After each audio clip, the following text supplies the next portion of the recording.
and they think, well, I want to fit in, then I'll do what everyone else does and jumps on the bandwagon. That's true. The peer pressure you get from friends. Also, you could say, for example, like in a lot of these Muslim countries, what they do is like they take snippets from culture, like Jahiliyyah culture from before Islam, and they get Islam and they mix it together, jumble it up together and call it Islam and so on. And also they do it for power reasons as well. For example, like for tribal leaders to maintain their status after Islam. That's true. So we've got a spectrum of reasons why they do it, but fundamentally there's something we would call that there's a benefit they want to get out of it. Simple, isn't it? If you look at it. And what's the criteria that the Muslims use? Halal and haram. Halal and haram. Yeah, let's take more questions then, bro. Yeah. Bro, you talked about the Muslims should actually think about other issues. The example of Pakistan, we can add something interesting and the rights and other countries. But if we find that the Muslims are here in the UK, so Pakistan and other issues are a bit far away. So how do we actually reach out? Okay. You want to take some more questions? Yeah, let's take one more.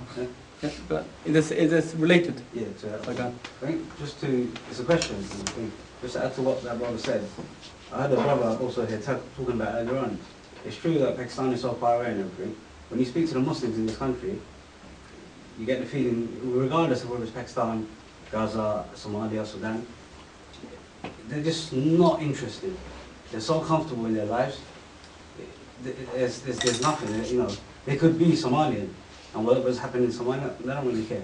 They could be Pakistani, whatever's happening in Swat, they don't really care. They're too comfortable with their general lives.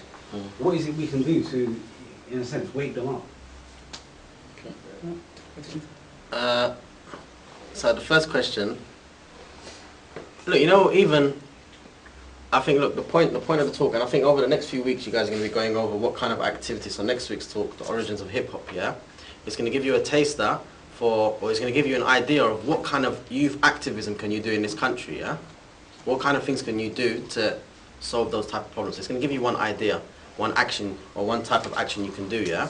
I'll give you a generic understanding. Look, the attack that I gave, the second example I gave, was of Contest 2, isn't it? And Contest 2 is an example of, in this country, the government are trying to change Islam.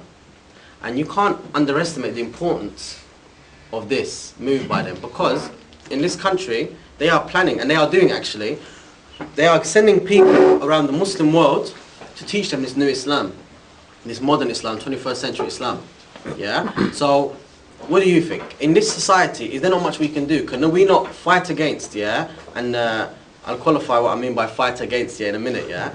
Can we not think that there are some roles that we can do in the UK to repel what the government's plans are? So one of the things is that, look, they want the Muslims to be like these kind of youth. They want you to be picking and choosing from the book, so you don't eat these kind of meats. That's fine. Don't do that. But you know what? Don't be active Muslim youth. Yeah? If you want to pray, I prefer if you didn't, but if you insist, then fine, yeah? But there are some things here, they don't want you to get involved. They don't want you to speak out against their policy. They don't want you to defend Islam. They don't want you to be the person who explains Islam as it is. They want you to be forever blind. Yeah, forever blind here while they are trying to change Islam. And they want you to be afraid. So while they're saying this, that homosexuality is alright, yeah, if you say a view different to them, you're an extremist. So what will happen over time is Muslims will be like, I don't want to speak out against it, yeah, because I'm going to be the odd one out. I'm going to look funny. And that's how they're going to achieve it. So is there anything we can do? Yeah, we need to be youth activists. The youth need to get out. They need to think, look, I need to not be like these people who pick and choose. I need to be someone who lives by Islam in its totality, because today is the time. Yeah, Islam is under an amazing amount of attack, physical and intellectual. Now I need to be the one who learns about this deen, acts upon it, yeah, carries this message. Because the people who we love, yeah, people who we love, like the Sahaba, they became great. yeah, in the eyes of Allah subhanahu wa ta'ala. Not because they sat around. Not because they, just sat in the mosque, but because Islam was being attacked intellectually and physically, yeah? And they stood up to the challenge. And they stood up and they continue standing up to the challenge. And hence these people became great. So we need to think, look, there are simple actions we can do. We need to, all of us as youth, we need to think, what are some practical actions I can do? For instance, I need to make sure I'm practicing Islam to the best of my ability. At the same time, not later, at the same time, in order to be able to practice Islam to the best of my ability, I need to be one of the people who are defending Islam. Yeah? So I need to be getting involved in this youth work that these brothers are doing. I need to be bringing people here. I need to be speaking to those brothers. In the week, I need to go and meet some of my friends, yeah? I need to tell them about what we discussed at the talk. We've got leaflets over there. Read the leaflets, learn the arguments, go and take them to people. All your friends, maybe the guy you haven't seen for a few years, give them a call. What's happening? Let's discuss, yeah? Whatever it takes, bring people to this circle, yeah? Get involved, yeah? Whatever it is you're doing now, alhamdulillah, if you're doing good, you're coming here, that's good. If you're actually helping out, bringing people down, that's excellent, yeah? If you're more than that, you're an organizer, fantastic. But you know what, there's always more we can do, yeah? So that's what we can do from here. And in regards to SWAT, yeah? There are many actions that we can do. Like, for instance, a lot of the people who are of power or have some influence in Pakistan, and I'll give you an example from SWAT. Imran Khan, famous cricket player, he has a political party. But on his political party, they have like a charity humanitarian wing. And what they're doing is they go to Pakistan and, they're in SWAT and they're giving out food, or they're going to the areas where the refugees are and they're giving them food and aids and, flour and these type of things to, help them. And on the vans, sides of the vans, they've got big pictures of Imran Khan with a big cheesy smile on his face, big cheesy smile, yeah? Where do you think he got that money from? Where do you think he got the money? He got the money from the people in the UK. Yeah, when his party wastes that money, they come to the UK and they find their donors and they go to them. They have big auctions and these type of things, yeah, where people come and they agree with what he's saying and they give them money. The point is, people in the UK are very, very, very influential, very influential. Yeah, so we have a very important role. There are many people amongst us now who actually have important roles in Pakistan, in Somalia. Yeah, subhanallah, Abdullahi Yusuf, yeah, he's the president of Somalia. Do you know one of his security, chief security officers, not officer like in terms of he stands outdoors, yeah, in terms of he's in charge of security in the country, minister. Do you know where he was? He used to work in Leighton Tesco. Wallahi, no joke. Yeah, and this is the guy who's the right-hand man for the president of Somalia. And there are many examples, yeah, of rulers who have people here who we can try and access. So there's much we can do. We have demonstrations as well to expose these people. Yeah, and these demonstrations get worldwide coverage. So again, you can bring people down, bring big numbers. Yeah, there are many things we can do, inshallah. Okay, next week, just to announce, yeah, because this is quite related issue. Next week we're gonna cancel the talk. It's gonna be postponed for the following week because there's a march taking place from American Embassy to the Pakistan regarding the SWAT issue. So inshallah, it's at 5 o'clock at Grosvenor Square, I think. Okay, I'll take your question. I was gonna say, the imams in our area and wherever you live, they're not talking about the issues that you mentioned, yeah? So the last khutbah that I went to, the whole khutbah was on KFC. The whole khutbah, yeah?